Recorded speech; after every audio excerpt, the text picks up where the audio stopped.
I'm Ron Paul. I'm a congressman from Texas, serving in my 10th term. I am the champion of the Constitution.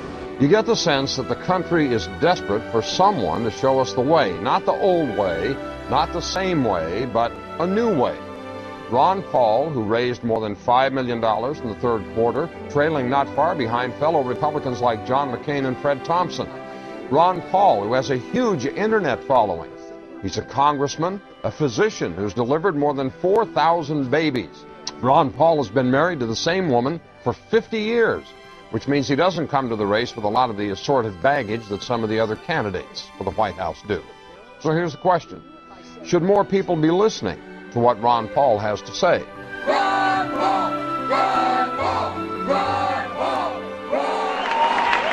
We have allowed our nation to be overtaxed and overregulated and overrun by bureaucrats. The founders would be ashamed of us for what we're putting up with.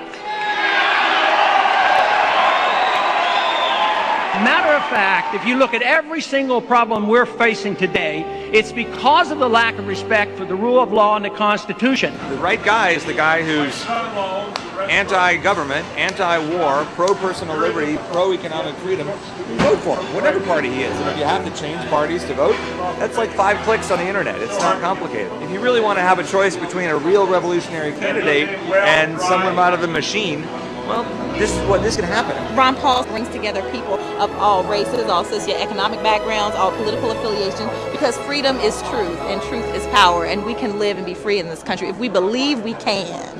John writes from West Virginia, yes, more people should listen. A rarity. A man of principle, integrity, and high values running for president. Exactly what America needs in this day and age. If you were president, would you work to phase out the IRS? Immediately. That's what they call a softball. And you can only do that if you change our ideas about what the role of government ought to be. If you think the government has to take care of us from cradle to grave, and if you think our government should police the world and spend hundreds of billions of dollars on a foreign policy that we cannot manage, you can't get rid of the IRS. But if you want to lower taxes, and if you want the government to quit printing the money to come up with shortfall and cause all the inflation, you have to change policy. Congressman Ron Paul, you appear to have consistent, principled integrity. Americans don't usually go for that. 1,500 people packed into the War Memorial Auditorium to see Paul speak. The Republican is making waves for his anti-war limited government positions. This is just a small example of the types of things that are happening really across the country. Why are you resonating with people out there? Is it because of your opposition to the war in Iraq? I think that's part of it. I think the message obviously is popular enough. They say, yes, we like the ideas of freedom, the Constitution, limited government, less taxes. But I think the other part is people are worried, more so than I think the politicians on the Hill understand. What is going on? I want to stand and listen to the answer to my question. Why are you arresting me for asking you? Help!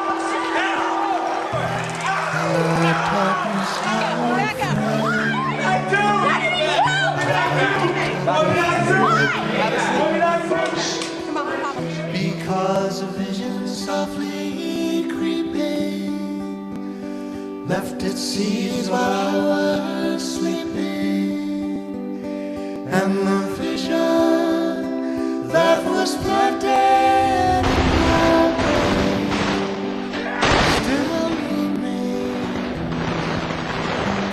Congressman Paul, I believe you are the only man on the stage who opposes the war in Iraq.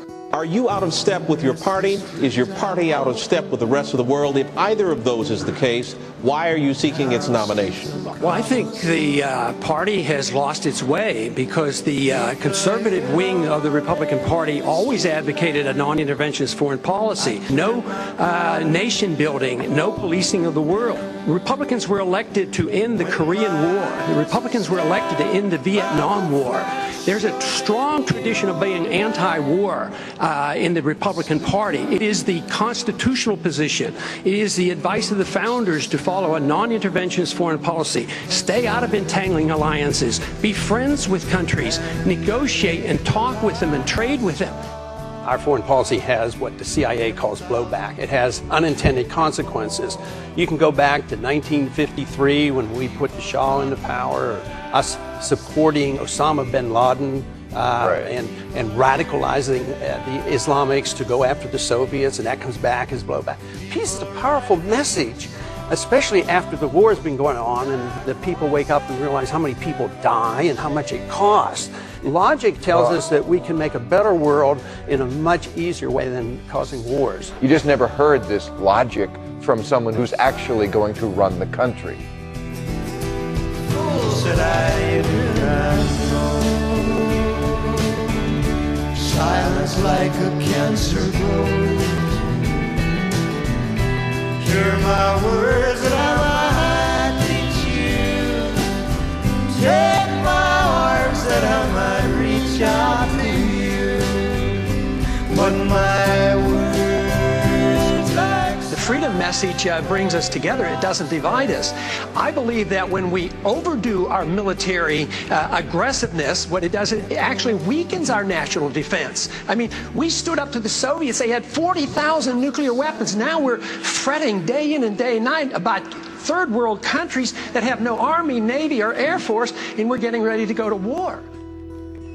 Ron Paul says to a lot of people eager to hear this message, you can be anti-war and be a conservative.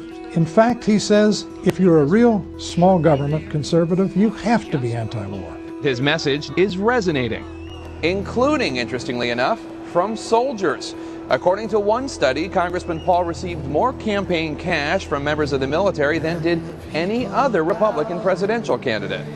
And finally, Steve writes from Pennsylvania, remember the line from the classic Simon and Garfunkel song, The Sound of Silence, the line that says the words of the prophets are written on the subway walls and tenement halls. When I hear Ron Paul, sometimes I wonder whether I'm not listening to a latter-day prophet with the way he speaks truth about what our nation has come to. the sign said the words of the prophets are written on the subway walls.